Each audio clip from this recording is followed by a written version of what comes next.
ఎవరైనా భద్రాచలం బయలుదేరితే పాపికొండలు అంటారు. పాపికొండలు కావు, మన దురదృష్టం అన్ని అలా అయిపోయాయి. దాని పేరు పాపిడి కొండ. తల మధ్యలో ఇలా పాపట ఎలా తీస్తామో అలా గోదావరి ప్రవహించి వెళ్ళిపోతుంటే ఆ కొండలు మధ్యలో వస్తాయి గోదావరి నదికి. వస్తే గోదావరి ఇలా ఇలా విడుతుంది. దాన్ని పాపిడి కొండ అంటారు. గోదావరి లోపల పాపిడి కొండల దాకా పడవలో వెళ్లేవారు భద్రాచలం వెళ్ళడానికి. అక్కడ అందరూ భయపడేవారు, పడవలు ఆగిపోయేవి. లోపల నుంచి సింహగర్జన వినపడేది.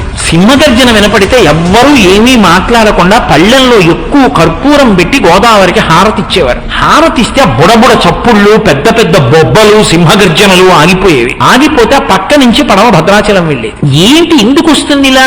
ఏ పడవ వెళ్ళినా వినపడుతుంది. ఎందుకు ఇలా వినపడుతుంది అని కొంతమంది ఔత్సాహికులు ఏం చేశారంటే గజగీతగాళ్ళని పట్టుకొచ్చి పెద్ద పెద్ద వలలు పట్టుకుని పడవలతో వెళ్లి అందులోకి దూకి ఎక్కడి నుంచి బొబ్బలు సింహగర్జన వినపడుతుందో అక్కడ వలలు వేశారు.